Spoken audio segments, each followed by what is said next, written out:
ये आपके पास R chain fatty acid oxidation है। R chain fatty acid oxidation किन फैटी एसिड की होती है? जिनके अंदर आर चेन फैटी एसिड होते हैं, मसलन 13, 15, 17, ये आर चेन फैटी एसिड है। इनकी पहले बीटा ऑक्सीडेशन होती है। बीटा ऑक्सीडेशन में एसिटाइल कोए बनते रहते हैं। एंड के ऊपर एक 3 कार्बन का फैटी एसिड रह जाता है जिसको प्रोपोनाइल कोए बन कहते हैं, जिसको हम प्रोपोनाइल कोए कहते हैं। ये प्रोपोनाइल कोए की कार्बोक्सिलेशन होती है, यानी कि प्रोपोनाइल कोए कार्बोक्सिलेज की मौजूदगी में। ठीक है, ये जो कार्बन डाइऑक्साइड है ये बायोटेन के ऊपर आके लगता है, कार्बोक्सी बायोटेन बनती है। ठीक है, फिर बायोटेन से कार्बोक्सिल ग्रुप उतर के इस प्रोपोनाइल कोए के ऊपर आके लग जाता है, ये इस कार्बन के ऊपर। तो 3 कार्बन कंपाउंड प्रोपोनाइल कोए 4 कार्बन कंपाउंड डीमिथाइल मैलोनाइल कोए में कन्वर्ट हो जाएगा। ठीक है, तो इसमें जो प्रोपोनाइल कोए कार्बोक्सिलेज है, इसको फंक्शन करने के लिए आपको 3 चीजों की जरूरत है, ए बी सी। ए से एटीपी रिक्वायर है इस रिएक्शन के दौरान, एनर्जी रिक्वायर है। दूसरा बी से बायोटन एज ए कोफैक्टर चाहिए, और तीसरी सी से कार्बन डाइऑक्साइड ऐड हो रही है in the form of carboxyl group. तो ये आपके पास 4 कार्बन कंपाउंड डीमिथाइल मैलोनाइल कोए बनता है। इसको डीमिथाइल मैलोनाइल कोए क्यों कहते हैं? क्योंकि इसमें कार्बोक्सिल ग्रुप जो है वो राइट साइड पे है। ठीक है, कार्बोक्सिल ग्रुप कौन सी साइड पे है? राइट साइड पे। अब इसके ऊपर म्यूटेज एंजाइम तब तक नहीं वर्क कर सकता जब तक ये कार्बोक्सिल ग्रुप लेफ्ट साइड में ना चला जाए। तो इसके ऊपर फिर मिथाइल मैलोनाइल कोए रेसमेज एंजाइम एक्ट करता है, तो ये जो राइट वाला कार्बोक्सिल ग्रुप है ये लेफ्ट पे चला जाएगा। ठीक है, तो बनता है एल मिथाइल मैलोनाइल कोए। ठीक है, एल मिथाइल मैलोनाइल कोए के ऊपर म्यूटेज एंजाइम एक्ट करता है, जिसको फंक्शन करने के लिए विटामिन B12 की जरूरत होती है। तो ये जब मिथाइल मैलोनाइल को ये म्यूटेज है, ये जब फंक्शन करता है तो ये जो कार्बोक्सिल ग्रुप बाहर होता है, यानी कि स्ट्रक्चर से बाहर होता है, तो ये ऊपर जाकर लग जाता है। तो एल मिथाइल मैलोनाइल को सक्सिनाइल कोए में कन्वर्ट हो जाता है। तो सिर्फ इसमें ग्रुप की पोजीशन चेंज हो रही है, यानी ये कार्बोक्सिल ग्रुप एंड के ऊपर जा रहा होता है, तो म्यूटेज एंजाइम। तो ये दोनों जो है आइसोमरेज क्लास के एंजाइम है, रेसमेस भी और म्यूटेज भी। ठीक है, ये आपके पास लाइगेज क्लास का एंजाइम है। ठीक है, ये आपके पास आइसोमरेज, ये भी आइसोमरेज क्लास का है। तो ये प्रोपोनाइल कोए डीमिथाइल मैलोनाइल कोए में चेंज होता है कार्बोक्सिलेज एंजाइम की मौजूदगी में, फिर उसके ऊपर रेसमेज एंजाइम एक्ट करता है, फिर वो एल मिथाइल मैलोनाइल कोए में कन्वर्ट होता है, फिर वो इसके ऊपर मिथाइल मैलोनिक कोए म्यूटेज एंजाइम एक्ट करता है, तो ये सक्सिनाइल कोए में चेंज हो जाता है। सक्सिनाइल कोए फिर सक्सीनेट में चेंज होता है बाय थायोकाइनेज एंजाइम, तो उससे एटीपी बनता है। फिर सक्सीनेट मैलेट में चेंज होता है, फिर मैलेट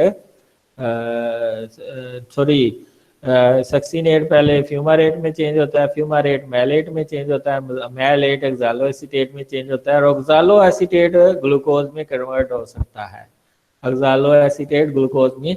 तो इसमें आप देख सकते हैं किस तरह 8 चेन फैटी एसिड ग्लूकोज के बनाने में हेल्पफुल होते हैं। तो ये 8 चेन ज्यादातर प्लांट सोर्सेज से हासिल होते हैं, और इसमें जो है अच्छा, इसमें जो ये जो सक्सीनाइल को है, ये जब क्रैब साइकिल में मेटाबोलाइज होता है तो इससे आपको एनर्जी मिलती है। इसमें अगर किसी बंदे के अंदर विटामिन B12 की डेफिशिएंसी होगी तो ये एंजाइम वर्क नहीं करेगा, तो L methyl malonic acid urea हो जाएगा। पहले एल मिथाइल मैलोनिक एसिड जो है वो ब्लड में ज्यादा हो जाएगा, तो इसको एल मिथाइल मैलोनिक एसिडेमिया कहेंगे, एल मिथाइल मैलोनिक एसिडेमिया। फिर ये यूरिन में आना शुरू हो जाता है, किडनी से फिल्टर होकर ये यूरिन में आना शुरू हो जाता है, सो इसको हम L methyl malonic acid urea कहेंगे। ये तब होता है जब ये म्यूटेज एंजाइम वर्क नहीं करता विटामिन B12 की गैर मौजूदगी में, या रेसमेस एंजाइम की डेफिशिएंसी होगी, तब डी मिथाइल मैलोनिक एसिड यानी कि ज्यादा हो जाएगा। तो ये इस दोनों कंडीशन में एसिडिटी ज़्यादा हो जाएगी और पीएच लो हो जाएगी, जिसकी वजह से वोमिटिंग, डायरिया और दूसरी फीलिंग्स आएंगी। इसका फिर हल क्या है? ये जो 8 चेन फैटी एसिड है इनको डाइट से निकाल दें, या विटामिन डी थेरेपी लें।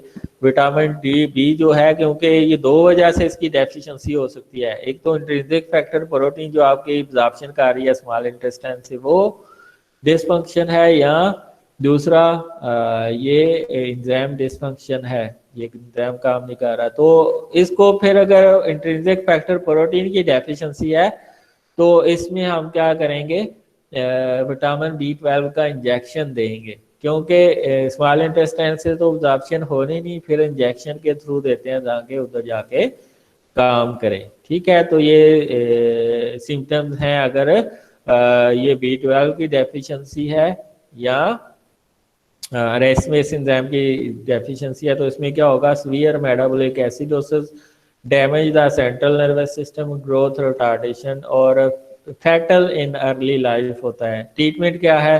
सम patient respond to the treatment with pharmacological dosages of vitamin B12 जो कि इंजेक्शन के थ्रू दे दी जाती है।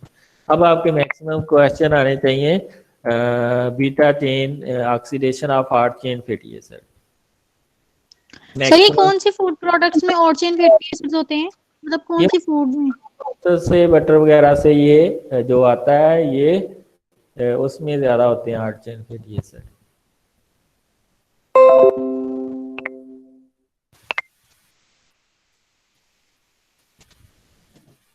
और क्वेश्चंस? ये प्रोपेनॉल को ये इससे जो बनता है ये ग्लूकोन्यूजेनिक है, ये ग्लूकोज बना सकता है, मैंने अभी आपको बताया। हाँ जी, questions are invited, maximum question किया करें यहाँ के, आपके जो कंसेप्ट हैं वो क्लियर हों।